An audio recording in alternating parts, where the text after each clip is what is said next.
संविधान लागू कब हुआ? हेलो हेलो, जय हिंद प्यारे छात्रों। और पिछले क्लास को थोड़ा सा हम लोग रिकैप कर लेते हैं, है ना।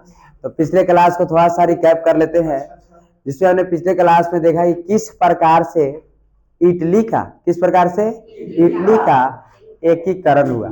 हमारा जो चल रहा है अभी तो यूरोप में, हाँ, यूरोप में वो हो जाएगा, यूरोप में राष्ट्रवाद। अच्छा ठीक है, यूरोप में राष्ट्रवाद चल रहा था हमारा। और यूरोप में राष्ट्रवाद में हमने देखा कि किस प्रकार सबसे पहले राष्ट्रवाद का उदय कहाँ से शुरू हुआ? यूरोप से। कहाँ से? यूरोप से। और यूरोप के बाद हमने ये देखा कि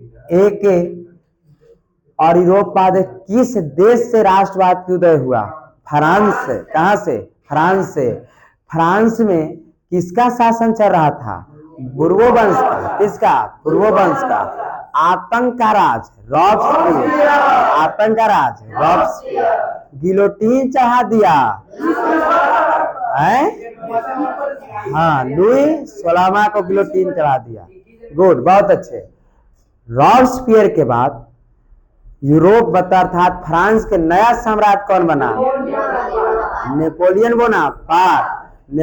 बोनापार्ट भी कब मर गया?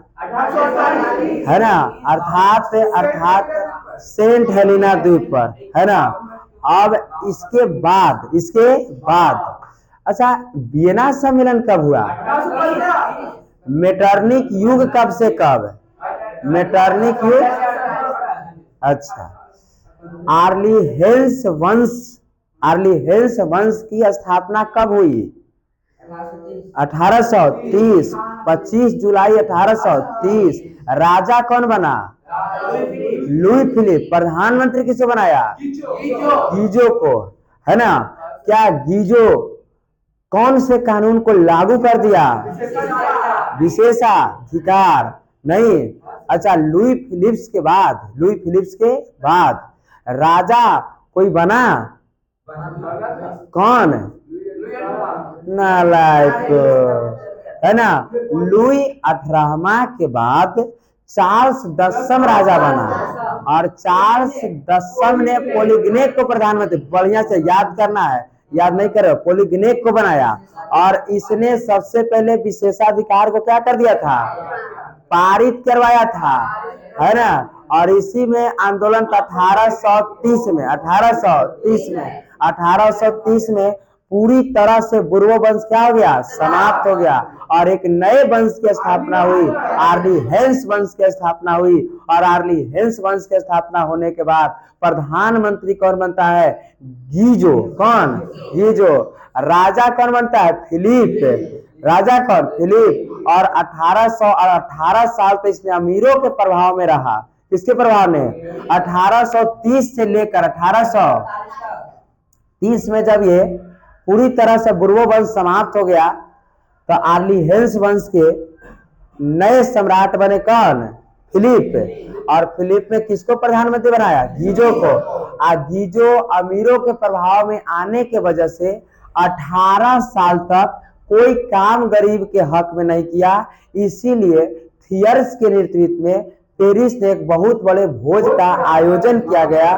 और जिसमें ये देखो कि राजा गया है, चूल्हा चक्की तोड़ दिया, और जैसे ही 18 जोड़ देगा 1848 हो जाएगा। और फिर से 1848 से क्रांति हुई जोड़ तोड़ से। और इस समय ये सब भाग गया इंग्लैंड।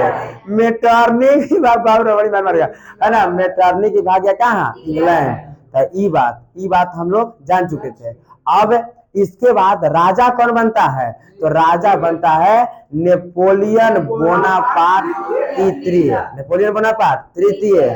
फिर से थोड़ा सा और इसको पर, जब नेपोलियन बोनापार्ट तृतीय राजा बनता है, उसी समय वियना में सम्मेलन बुलाया जाता है। 1815 में राजा बना और 1815 में ऑस्ट्रिया के राजा मेटरनिक ने वियना सम्मेलन का होता। उसी समय इटली जो था कितने भागों ने बांटा था, तो 7 भागों ने बांटा था। इटली का राजा कौन था?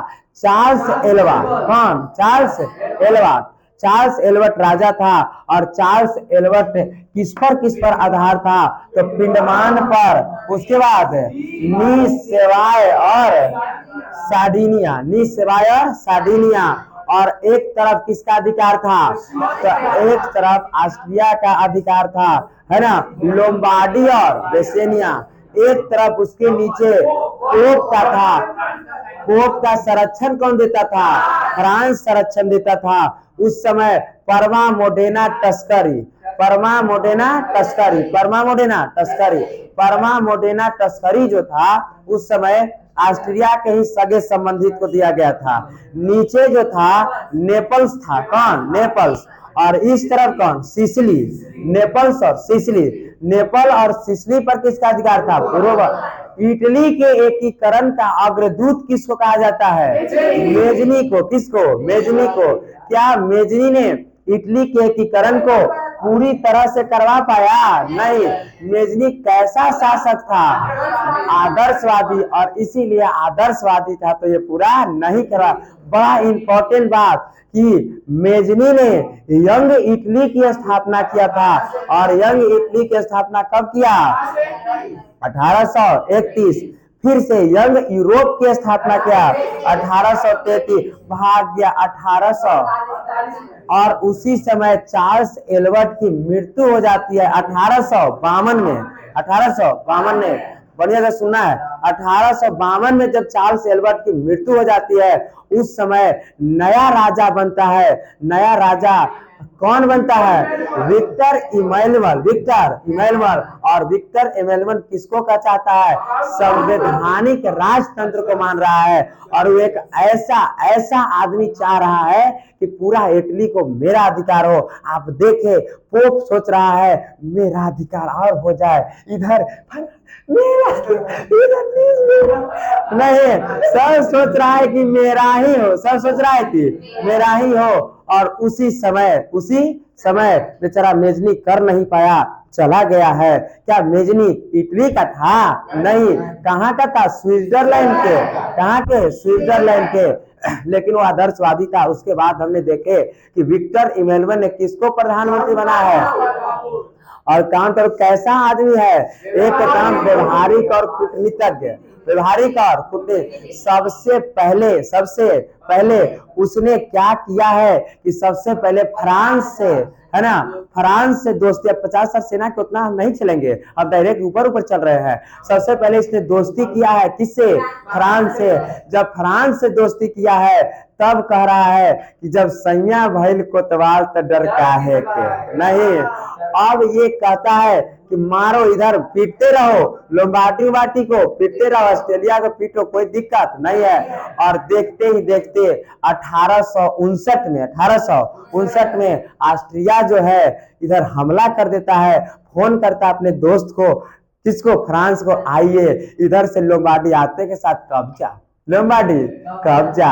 अब लगले इधर से ऑस्ट्रिया पहुंचता है किसके पास? फ्रांस। और कहता है कि क्या हमने दोनों लड़ रहे हैं एको के चक्कर में, छोड़िए ना, हम लोग मैनेज कर लीजिए। रुकवा देता है जो युद्ध को। कौन? फ्रांस। और फ्रांस जब युद्ध को रुकवा देता है तो रुकवाने के बाद कहता है विक्टर अर्थात काउंट काबूर कि सर इधर से थोड़ा खींच लें। हाँ, तो जनमत संग्रह करा के खींच लो, खींच लो। परमा मोडेना और टस्करी पूरा को खींच लिया। उसके बाद जो है चुपचाप कहता है कि चलो अब पोपो को मारते हैं। किसको? पोप को भी। लेकिन कहता है रुको, फ्रांस भी है ना। अब इस समय जो है, इस समय कुछ नहीं, इसी समय एक और व्यक्ति आते हैं और उनका क्या नाम है? गैरिबाल्डी। क्या नाम है? गैरिबाल्डी। हाँ गैरेवाल्डी। और गैरेवाल्डी पेशे से क्या है, वो नाव चलाता है। क्या चलाता है? और गैरेवाल्डी लाल कुर्ती सेना का गठन किया है। किसका? लाल कुर्ती सेना का गठन किया है। और लाल कुर्ती सेना के गठन करने के बाद, लाल कुर्ती सेना गठन करने के बाद वो हड़ाक से एकदम सिसिली और नेपाल पर अधिकार करके तुरंत जीत हो गया। तुरंत क्या हो गया? जीत हो गया। इधर देख रहा है विक्टर इमैनुअल और काउंट काबूर देख रहा है कि अरे बाप, ये तो एकदम खतरनाक है, हमको तो मिलना पड़ा उधर, ये तो बिना मिलने काम कर देता है। नहीं, पूरा जबरदस्ती, मतलब नेपाल सिस्टी पर यहाँ जितने भी बुर्बो वंश के थाना सिपाही थे सब फिर जया लाल कुर्ती, एकदम लाल टोपी, एकदम ड्रेस में। चलो राइफल फुल इधर खल्ला उला मारने नहीं आया, राइफल जमा करो मेरे पास, है ना, रखो इधर लाओ, इधर लाओ, है ना। और पूरा खाली, पूरा खाली, क्योंकि बुर्बो वंश क्या है, समाप्त हो चुका ना। फ्रांस में किस वंश का शासक है? फ्रांस में तो लुई, सॉरी कौन है, नेपोलियन थर्ड, नेपोलियन थर्ड है। अब कोई दिक्कत नहीं, लगले गैरेवाल्डी कहता है कि पोप पर भी हमला करेंगे। किस पर? पोप पर भी हमला करेंगे। लेकिन मना करते हैं कौन? काउंट काबूर जो है मना करते हैं कि पता है फ्रांस का है, बट मार मारेगा, गर्दा उड़ा देगा। क्या उड़ा देगा? गर्दा उड़ा देगा। इसलिए फिर से कहते कि अच्छा कोई बात नहीं, इतना तुम भी प्रधानमंत्री यहाँ के बन जाओ। नहीं कहते हैं, लेकिन क्या गैरेवाल्डी प्रधानमंत्री बनता है? नहीं। और फिर से नाव चलाने चल देता है, नाव चलाने चल देता है। और उसी सिचुएशन में काउंट काबूर की क्या हो जाती है? हत्या हो जाती है। काउंट काबूर मर जाते हैं। तब विक्टर इमैनुअल याद किसको करते हैं? और उसी समय आपको पता है कि फ्रांस और ऑस्ट्रेलिया, सॉरी जर्मनी और ऑस्ट्रेलिया, जर्मनी और ऑस्ट्रेलिया में 1866 का क्या आता है? लड़ाई होता है। और जब यहाँ से पूरा सेना फ्रांस अब इधर ले आया, तब विक्टर इमैनुअल कहे धर लो, इधर खींच लो, खींच लो, है ना, चल गया। क्या करो? खींच लो। उन लोम्बार्डी तो पहले से हो ही चुका था, वेसेनिया भी अब हो चुका है। अब बात किसको रहा? पोप को। किसको? पोप को। सिर्फ पोपे ने बच चुका है। अब देखो विक्टर इमैनुअल जो है उसी समय एक सोने पर सुहागा होता है कि जर्मनी और फ्रांस में 1870 में लड़ाई हो गया। और 1870 में लड़ाई हो गया। पोप की जो संरक्षण दे रहा था फ्रांस, पूरा सेना को लेकर चल जाता है। पूरा सेना को लेकर विक्टर पकड़ लो। अब क्या कर लो? पकड़ लो, धर लो, धर लो। अब इस तरह से पूरे इटली को एकीकरण करने का काम कौन किया? Victor Emmanuel. Victor Emmanuel. क्या कोई दिक्कत है? अब तो जर्मनी के एकीकरण हम इतना पिछले क्लास को बताए, है ना। हमको लगता है कोई एकदम एक एक बातों को याद होगा आपको, कहूं से कोई क्वेश्चन नहीं छूटना चाहिए एकदम। आगे चलते हैं थोड़ा सा, अब हम चलते हैं जर्मनी का एकीकरण। जर्मनी का, इटली के एकीकरण। हाँ पूछेगा, ऐसे पूछता है, 5 नंबर के सवाल पूछता है ऐसे कि इटली के एकीकरण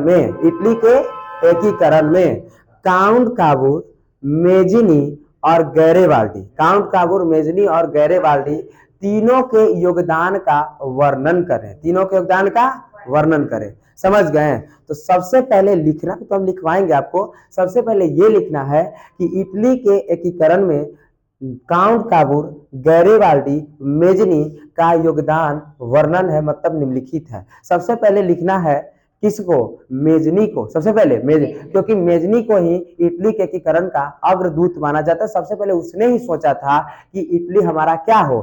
एक हो। क्या हो? एक हो, मतलब एक राजा हो। तो उस समय उसमें लिखना है मेजनी लिखकर डैश, मेजनी लिख के कहना है कि इटली के एकीकरण का अग्रदूत कहा जाता था। इन्होंने ही सबसे पहले इटली के एकीकरण के मार्ग को प्रशस्त किया था। मेजनी ने ही सबसे पहले यंग इटली की स्थापना की। उसके बाद इन्होंने यंग यूरोप की स्थापना की। अंततः इन्होंने पूरी तरह से इटली का एकीकरण नहीं किए और 1848 से चले गए, भाग गए दक्षिण अफ्रीका। कोई दिक्कत है?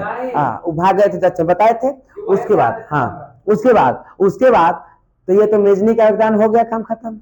मेजनी के बाद कौन आया? तो मेजनी के बाद कौन आया? काउंट काबूर। काउंट काबूर लिखकर डैश करेंगे और काउंट काबूर ने लिखेंगे कि काउंट काबूर को विक्टर इमैनुअल ने प्रधानमंत्री के पद पर नियुक्त किया, प्रधानमंत्री पद पर नियुक्त किया। सबसे पहले इन्होंने फ्रांस से क्या किए, दोस्ती किए, मित्रता किए। फ्रांस से मित्रता के बाद एक समय इन्होंने, उसके बाद इन्होंने ऑस्ट्रेलिया से क्या किया, युद्ध किया, लड़ाई किया।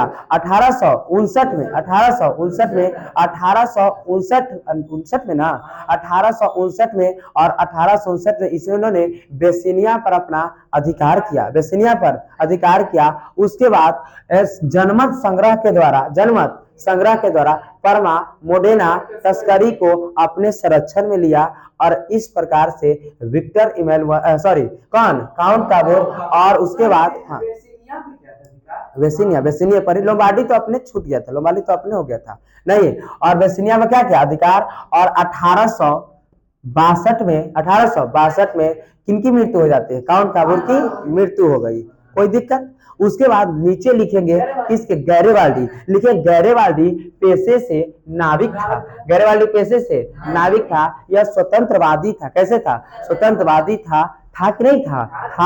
और इन्होंने सबसे पहले लाल सेना का गठन किया, किसका, हाँ लाल कुर्ती सेना का गठन किया। और सबसे पहले इन्होंने सिसिली और नेपल्स पर हमला किया और सिसिली और नेपल्स को अपने इटली साम्राज्य में मिला लिया। उसके बाद इन्होंने क्या पद पर रहा, नहीं, क्या प्रधानमंत्री पद पर रहा। उसके बाद ये नाव चलाने चले गए, काम खत्म। और उसके बाद विक्टर इमैनुअल के भी लिख देना है कि विक्टर इमैनुअल का भी योगदान है इटली के करने। उसके बाद विक्टर इमैनुअल ने, किसने, विक्टर इमैनुअल ने पूरी तरह से पोप पर क्या किया, अधिकार किया। और पूरे इटली का एकीकरण किन्होंने किया, विक्टर इमैनुअल ने पूरी तरह से इटली को एक कर दिया, क्या कर दिया, एक कर दिया। और उसी समय एक नया देश निकला और उसको नाम वेटिकन सिटी पड़ा, समझ गए, जहां सिर्फ पुरुष लोग और सिर्फ पोप लोग रहते हैं। आशीर्वाद, क्या कोई दिक्कत है ना। तो ऐसे लिखना है, 5 नंबर के क्वेश्चन पूछता है, चाहे हाँ आशीर्वाद मतलब वरदान, जाइए सदा खुश रहो, हमारा आशीर्वाद है कि तुम एकदम हमेशा खुश रहो, यह आशीर्वाद। अब हम पढ़ेंगे, बढ़िया से देखेंगे जर्मनी का एकीकरण, किसका, जर्मनी का एकीकरण। गुड,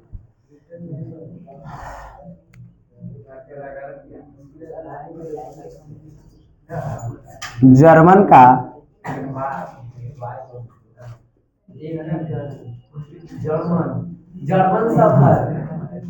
जर्मन का एकीकरण। चलो देखो बढ़िया से, अब सुनेंगे, सिर्फ कहानी सुन लोगे एकदम याद रहेगा, कहानी नहीं सुनोगे जिंदगी में मर जाओगे। ना विश्वास है तो जैसे पढ़ाए हैं वैसे एक बार, क्षमता नहीं है किसी बच्चे को कि एक बार में बैठ के पूरा किताब को पढ़ लेवे। 24 पन्ना दिया है, एक पन्ना नहीं दिया, 24। लग रहा है जैसे एनसीईआरटी लिखे वाला तो बीए के का पढ़वा रहा है, 10वां के बच्चों को इतना मानी दे दिया, पता अकबका जाएगा, ना विश्वास है तो एक बार पढ़ के देखना। उबिया नहीं गए, क्षमता नहीं कि एक दिन एक बार बैठ के पूरा यूरोप को पढ़ लेना, नहीं पढ़ पाओगे, है ना, दिमाग हैंग कर जाएगा। अब मास्टर साहब पढ़ाता हुआ किताब से तो समझ ही रहे हैं क्या स्थिति होगा, लेकर सूत जाएगा, क्या जाएगा, सूत जाएगा। ना तो पढ़ के देखना ना, आज जो पढ़ाते मिलता है कि नहीं मिलता है, वही में से खोजबे करते हैं हम। देखो कैसे बनाए हैं कहानी को, घेर घाड़ के बनाए हैं ना, है ना। हाँ यही हम पढ़ाते हैं, पूरा कहानी को सबसे पहले हमने बनाया पूरा नक्शा उक्सा बनाने के साथ सब लिखा, कैसे कैसे कैसे कैसे लड़ाई हो रहा है। और ये देखो यहाँ पर लाके हम क्या कर दिए, समाप्त कर दिए। इतना दूर में हमने समाप्त कर दिया, पूरा खत्म कर दिया। हाँ रात को कल 1 बजे इसको हम पेंटिंग कर रहे थे, समझ गए। हाँ टेस्ट वाला बना दे, रात भर जगे काम खत्म, रात भर जगे काम खत्म, समझ गए। सुबह उठे फिर चलाए पढ़ाने की, इसीलिए सुबह सुबह ट्राउजरे पहन के पढ़ाई चलाते हैं, है ना, कि देरी ना हो। अब देखो बढ़िया तरीकों से देखो, अब एकदम आराम तरीकों से देखना है, ठीक है ना। यह एक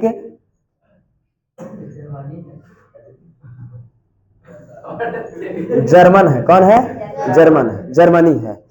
जर्मनी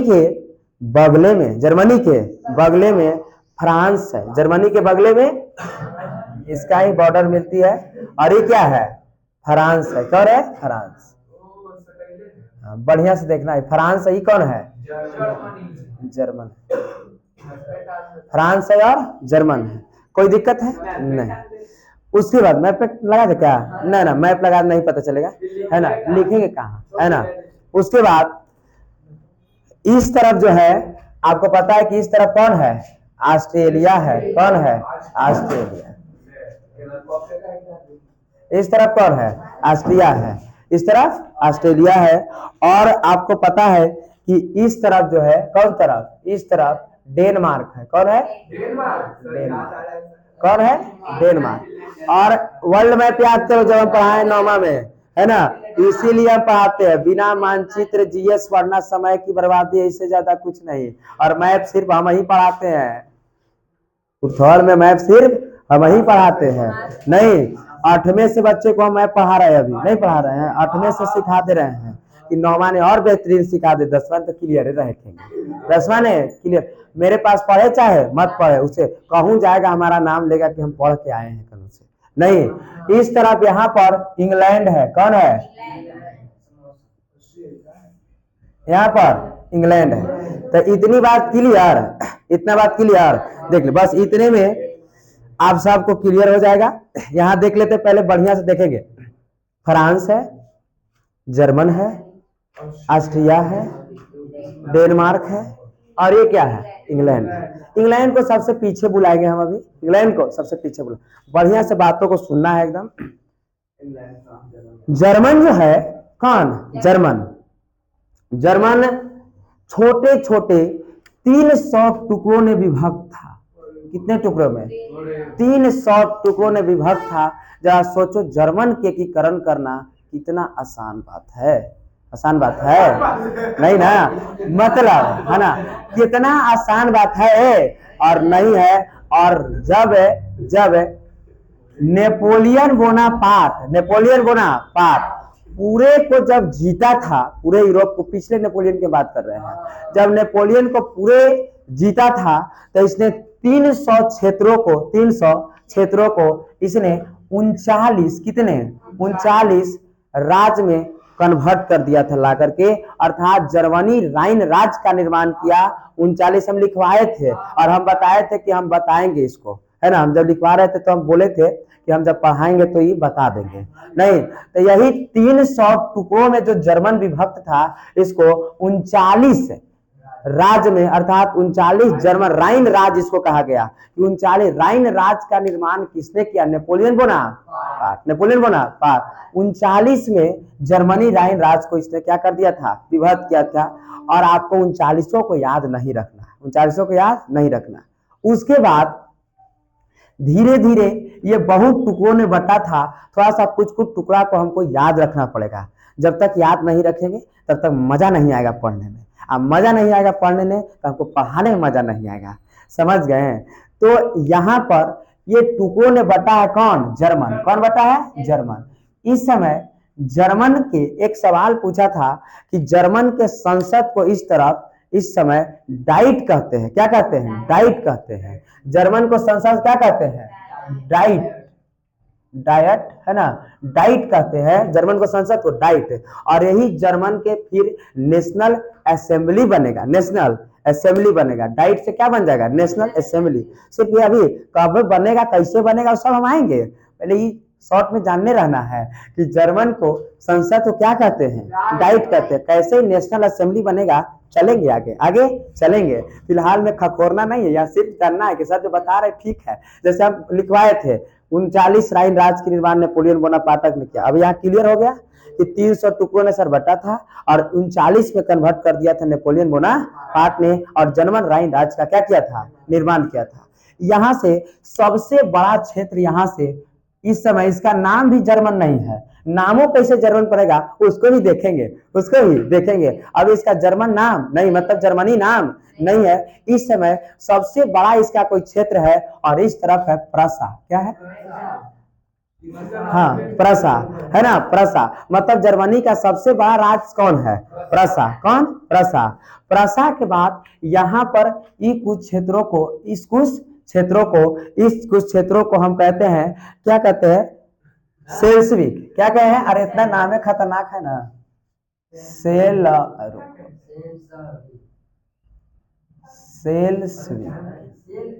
सेल्सविक। कौन? सेल्सविक। सेल्सविक के नीचे है होलस्टीन। कौन है? होलस्टीन। सेल्सियस से नीचे कौन से है? होलस्टीन। बट जब तक ये नहीं याद होगा तब तक क्लियर नहीं है। याद हो जाएगा, जैसे हमको कैसे जर्मनी को सातों याद कर लिए हैं उसी प्रकार से है। तो सेल्सविक। कौन? सेल्सिक के बाद होलस्टीन। सेल्सिक के बाद होलस्टीन के बाद इसके नीचे है ये जो क्षेत्र है, ये है राइखलैंड। कौन से? राइखलैंड।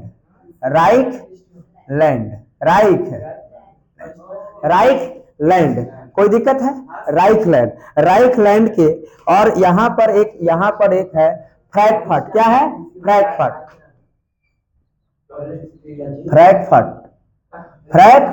यही पर फ्रैंकफर्ट के संधि होगा 1871 में करेंगे फ्रैंकफर्ट की संधि, है ना, बड़ा इंपॉर्टेंट यहाँ से है ना। फ्रैंकफर्ट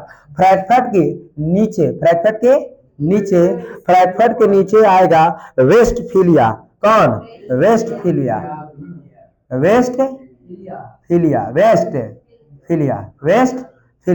और वेस्टफीलिया के नीचे आएगा बावेरिया। कौन? बावेरिया। कौन? बावेरिया। कोई दिक्कत है? नहीं। कोई दिक्कत है? नहीं। यहां देख लेंगे एक बार से, 3 बार बोलेंगे क्लियर हो जाएगा, 3 बार में क्लियर। सबसे बड़ा क्षेत्र प्रसा भूलिएगा नहीं, क्योंकि सबसे क्या है? बड़ा क्षेत्र है। कौन से? प्रसा सबसे बड़ा क्षेत्र। सबसे ऊपर सेल्सविक। सेल्सविक के नीचे होलस्टीन। सेल्सविक के नीचे होलस्टीन के इधर राइखलैंड। इसके बाद फ्रैंकफर्ट के नीचे वेस्टफेलिया। कौन से? वेस्टफेलिया के नीचे बावेरिया। क्लियर है कि नहीं है? एकदम क्लियर है। इस तरफ प्रसा, यहाँ पर ही सेल्सियस के नीचे होलस्टीन के नीचे फ्रैंकफर्ट। राइखलैंड के नीचे हाँ वेस्टफीलिया, और वेस्टफीलिया के नीचे कोई दिक्कत है? ऐसे ही याद हो गया। अब देखो इस समय क्या था कि जर्मन तो 39 राज्य, तो क्या 39 राज्य को याद कर हालत खराब हो जाएगा। मेन राज्य को हम देखे हैं। किसको? मेन को।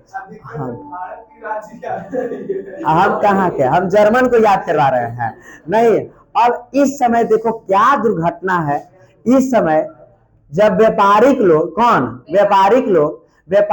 जब व्यापार करने के लिए ऐसे घूम करके ऐसे आके प्रसा में आते थे, तो जैसे ही राइखलैंड आए तो राइखलैंड वाला कहा इतना सीमा शुल्क 100 रुपया दीजिए तब आगे जाइएगा, नहीं जाने देंगे। ले फिर यहाँ आया वेस्टफीलिया ने 100 रुपया टैक्स दीजिए, मेरे क्षेत्र में आइए है, मेरे क्षेत्र में 100 रुपया टैक्स दीजिए। यहाँ बावेरिया भी वही हाल। तो क्या व्यापारिक लोग अच्छे हैं? क्या सामान बेच पाएंगे? नहीं, बड़ा दिक्कत हो रहा था। दिक्कत हो रहा था। और सबसे पहले 1834 में एक जालवेरीन नाम के संस्था बनी। क्या बनी? जालवेरीन। कौन? जालवेरीन नाम के संस्था बना। और यहां से पूछता है क्वेश्चन कि जालवेरीन नाम के संस्था किसके लिए? व्यापारियों के लिए। किसके लिए? व्यापारी के लिए। हाँ ठीक है ना। अच्छा, जालवेरीन नाम के संस्था किसके लिए? व्यापारी के लिए। किसने बनाया? व्यापारियों ने। सवाल कब बना? 1834।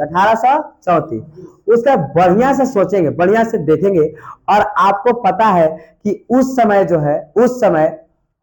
डेनमार्क ने ये 2 क्षेत्रों पर अधिकार किए ले था। एक था सेल्सविक पर, किस पर, सेल्सविक पर, और एक किस पर, होलस्टीन पर।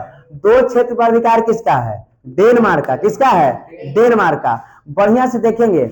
अब उस समय अच्छा जालबेरी नामक संस्था किसकी है, व्यापारियों की संस्था है। कब स्थापना किया गया, 1834 में।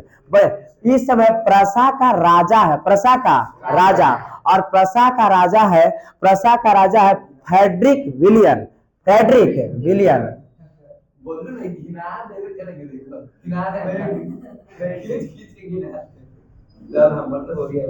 Frederick William. पूछेंगे कि प्रसा का उस समय राजा कौन है, फ्रेडरिक विलियम। और फ्रेडरिक विलियम जो है ये कुछ नहीं कर रहा है, ये कुछ नहीं कर रहा है, जबकि सबसे बड़ा क्षेत्र है। तो इसको ना कुछ करना चाहिए जी कि हम एक करें, लेकिन ये कुछ नहीं कर रहा है। इधर देखो डेनमार्क दो जगह पर कब्जा कर ले है। सवाल पूछा था कि डेनमार्क जर्मनी के कितने क्षेत्रों पर कब्जा किया, दो। कौन कौन, सेल्सविक और होलस्टीन, सेल्सविक और होलस्टीन। बड़ा मजेदार बात, बड़ा मजेदार बात, एकदम इंपॉर्टेंट बात यहाँ से। लेकिन सबसे बड़ा क्षेत्र होने के चलते, सबसे बड़ा क्षेत्र होने के चलते कुछो नहीं कर रहा है कौन, फ्रेडरिक विलियम। और इसी समय फ्रेडरिक विलियम की 1860 में मृत्यु हो जाती है। 1860 में मर गया, क्या हो गया, मर गया।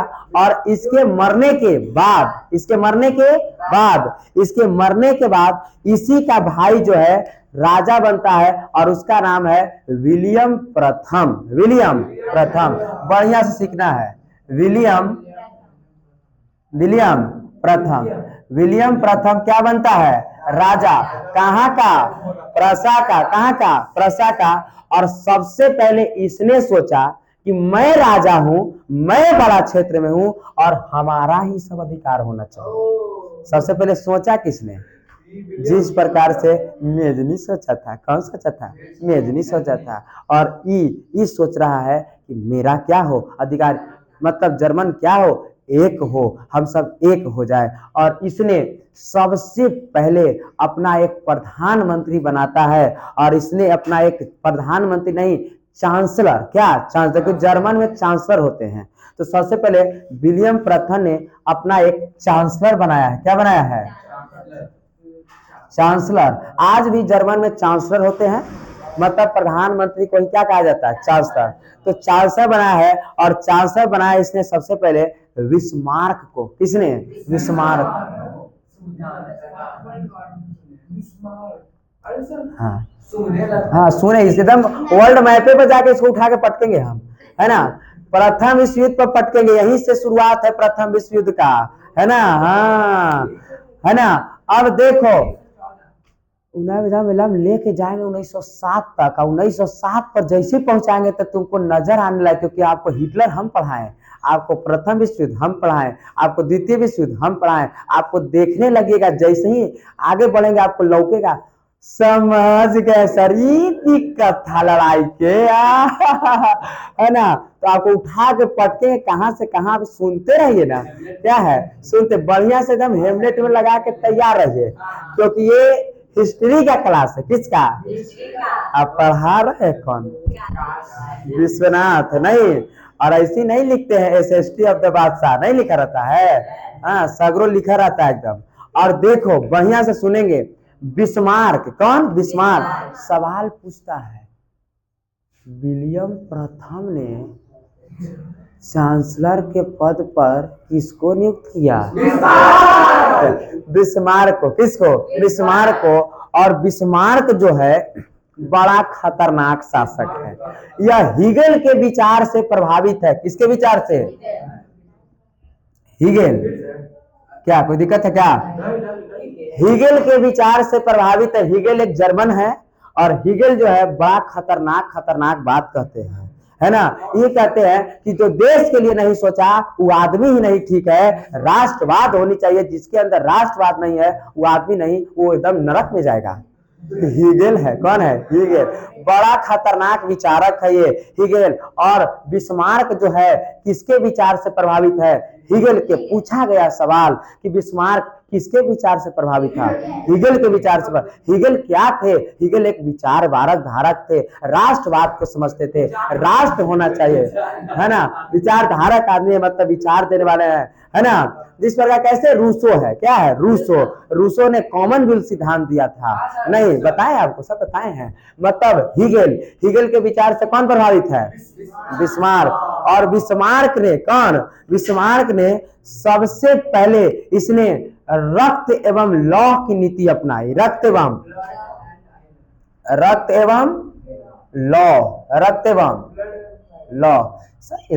लौ का अर्थ को समझो पहले कि रक्त एवं लौ के अर्थ क्या होता है। किसी को यही नहीं पता है कि रक्त लौ की नीति किसने अपनाया। खड़े क्वेश्चन पूछता है कि रक्त एवं लौ की नीति किसने अपनाया? बिस्मार्क ने। रक्त एवं लौ की नीति किसने अपनाया? बिस्मार्क। इसने सबसे पहले सोचा है कि अब मैं छोड़ूंगा नहीं, मतलब सबको क्या करेंगे? एक करेंगे, सबको एक करेंगे। और सबसे पहले हीगल के विचार से प्रभावित है और इसने रक्त एवं लौह की नीति अपनाई है। रक्त का मतलब होता है खून, लोहा मतलब कह रहे हैं कि जितने भी जर्मन प्रसा में लोहा है उस सबको तेज करो, और जब तक इस पर खून नहीं लगेगा तब तक ही जर्मनी नहीं बनेगा। और इसने रक्त एवं लौह की नीति अपनाई है कि जब तक लोहा में खून न लगे तब तक रक्त एवं लौह की नीति क्या है? रक्त एवं लौह की नीति क्या है? समझ रहे हैं ना? रक्त एवं लौह, कोई से पूछना बता दे रक्त एवं लौह के अर्थ क्या हुआ, नहीं बताएगा, गारंटी है ना, पढ़ाना छोड़ देंगे एकदम निश्चित। बता दे, अरे ऐसे बता दे तो, है ना। अरे मेरा स्टूडेंट तो बता ही देगा, अब आज जो नहीं आया है तो सब पता चलेगा कितना इंपॉर्टेंट सब क्लास सामान है ना। वीडियो अपलोड किस में ना करेंगे, है ना। रक्त एवं लौह की नीति किसने अपनाया? बिस्मार्क ने। और इसने रक्त एवं लौह की नीति में क्या कहा है? रक्त एवं लौह की नीति ने कहा है कि जब तक लोहा में खून न लगे तब तक ठीक बात, तब तक जर्मन के एकीकरण अच्छा नहीं होगा। जरा सोचो, सबसे पहले सोच रहा है कि सबसे पहले हम डेनमार्क से फरियाले। किससे फरियाले? डेनमार्क से फरियाले। लेकिन डेनमार्क से फरियाने बेचारा बिस्मार्क जो है पहला बार युद्ध कर रहा है। कैसे? पहला डर रहा है, क्या रहा है? डर रहा है कि ऐसा न कि डेनमार्क मारे रे बाप रे। इसने सबसे पहले बिस्मार्क ने ऑस्ट्रेलिया के पास जाता है और कहता है कि सुनिए ना, ताकि हम दोनों मिल जाते हैं, अर्थात प्रसार ऑस्ट्रेलिया। अब जर्मन की बात नहीं होगी, सिर्फ किसकी बात होगी? प्रसा की। किसकी? प्रसा की, है ना। कि हम दोनों क्या हो जाते हैं? मिल जाते हैं, और मिल करके मेरे दो क्षेत्र पर कब्जा कर ले। कौन? डेनमार्क। कौन कब्जा कर ले है? डेनमार्क। और डेनमार्क जब कब्जा कर ले है तो थोड़ा सा चलिए आप साथे, ताकि हमको का फायदा। ऑस्ट्रेलिया कह रहा है हम चलेंगे तो बिना फायदा के नहीं, हमको का फायदा। ताकि देखिए दो को क्षेत्र है, एगो हम अपने ले लेंगे, एगो आपको दे देंगे। ऑस्ट्रेलिया भी कहा कोई बात नहीं, का दिक्कत है, साथे तनी मानी जे फायदा हो जाए, है ना। और जैसे ही ये दोनों जाता है लड़ाई करने के लिए, डेनमार्क कोई लड़ाई नहीं करता है, डरे ही ये दोनों जगह को खाली कर देता है। दोनों जगह खाली कि लीजिए, हमको इससे कोई मतलब नहीं है, हम लड़ाई झगड़ा नहीं करेंगे। खाली कर दिए। क्या कर दिए? खाली कर दिए। खाली हो गया। अब देखो, अब सेल्सविक, किस पर? सेल्सविक पर कौन आ गया? प्रसा, है ना, प्रसा। और होल्स्टीन ऑस्ट्रिया को, क्योंकि यही नियम था, यही क्या था? नियम था। अब बिस्मार्क सोच रहे हैं ये तो हम गलती कर दिए, ये तो लड़ाइयों नहीं हुआ, ले ही जाके बेकार कर दिए हम, है ना। दोनों मेरा हो जाता, ले जाके बेकार कर दिया ऑस्ट्रेलिया को, हम ना बेकार कर दिया। क्या लड़ाई हुआ? डरे ही बेचारे क्या हो गया? हट गया। कौन? डेनमार्क को यहाँ से हम हटा दिए, डेनमार्क यहाँ से हट चुका है। और सेल्सिक पर प्रसा अपने अंदर कर लिया, होल्स्टीन को ऑस्ट्रिया को दे दिया। लेकिन भीतरे भीतरे ये सोच रहा है, भीतरे भीतरे ये सोच रहा है बड़ा गलती कर दिए हम, बड़ा क्या कर दिए, गलती कर दिए है ना। पछता रहा है कि ऐसा काम नहीं करना चाहिए था, ऐसा काम नहीं करना चाहिए था। अब देखो मने मने अब प्रसा, अब बिस्मार्क जो है ऑस्ट्रेलिया से लड़ाई के लिए सोच रहा है कि ये करे लड़ के अब मेरे घर में। और सबसे पहले बिस्मार्क ने कूटनीति को अपनाया, प्रचार किया। क्या कर रहा है, प्रचार कर रहा है, क्योंकि डर है कि ऐसा ना कि ऑस्ट्रेलिया से हार जाए, डर है कि क्योंकि बरियार है, इससे क्या है, बरियार है ऑस्ट्रेलिया से। यहाँ पर यू टर्न आपको थोड़ा सा मिलेगा, ठीक ना, ध्यान से सुनना है। इस समय ऑस्ट्रेलिया बिस्मार्क यहाँ पर बड़ा बढ़िया बढ़िया कि राष्ट्रवाद को सोचो, जिस देश में दूसरे देश का शासन है वो आदमी ठीक नहीं है, उसको मारो, क्या करो, मारो। एकदम अपभ्रंश फैला रहा है कौन, प्रसा अर्थात बिस्मार्क। यहाँ तो आ चुका है, इसमें अब हटाना चाह रहा है किसको, ऑस्ट्रिया को, किसको, ऑस्ट्रिया को। और ऑस्ट्रिया को जब हटाना चाह रहा है तब यहाँ पर एकदम राष्ट्रवाद की बना कि मारो इसको, और जरूरत पड़े तो हमको बुलाओ, जरूरत पड़े तो हमको बुला। लेकिन डर रहा है ऑस्ट्रेलिया से भी, किससे, ऑस्ट्रेलिया से भी। कोई दिक्कत है नहीं, ऑस्ट्रेलिया से भी डर रहा है। लेकिन उसी समय यहाँ पर लोग सुगबुगाया और सब ऑस्ट्रेलिया वाले को पीटने लगा होलस्टीन में। जब होलस्टीन से पता चला ऑस्ट्रेलिया को कि हमारे लोगों को क्या कर रहा है, पीट रहा है, हमारे लोगों को पीट रहा है, हमारे लोगों को पीट रहा है, हमारे लोगों को रहने, रुक, तुम्हारे अंदर जो है सब निकाल, समझ रहे हैं बातों को, है ना, एकदम एकदम अस्थिर रहिए, अस्थिर रहिए।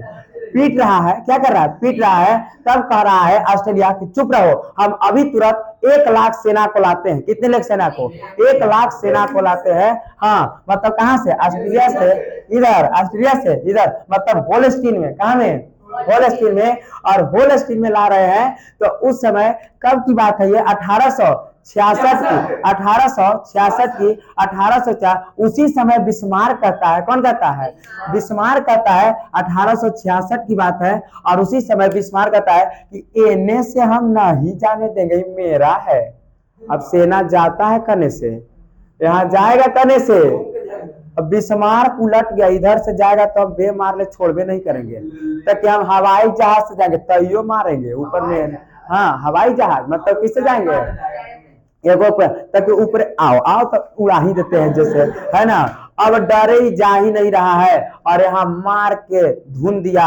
और उसी समय याद कीजिए कि यही ऑस्ट्रेलिया जो कब्जा कर लेता बेसिनिया पर, उसी समय न सेनमा को लाया तो इधर विक्टर इमैनुअल पकड़ लिए, समझे। और यही 1866 को, 1866 को एक युद्ध होता है जिसको हम सेडोवा के नाम से जानते हैं। किसको,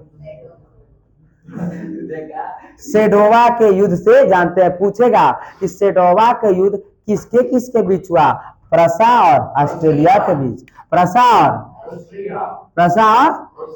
समझ गए ना, प्रसा और ऑस्ट्रिया के बीच किसका युद्ध हुआ, सेडोवा का युद्ध। और इस तरह से होलस्टीन भी, होलस्टीन, हाँ, होलस्टीन भी किसका हो गया है, तो होलस्टीन भी। अब देखो इतना क्षेत्र, इतना क्षेत्र जो हो चुका है बिस्मार्क मतलब प्रसा का हो चुका है, समझ गए।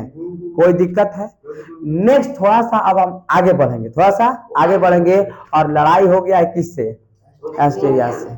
कोई दिक्कत है, नेक्स्ट क्या टाइम है, नहीं सर, तो ठीक है आज के लिए इतना। नेक्स्ट क्लास में हम इसको पूरा करेंगे कल ही, कब, कल ही पूरा करेंगे।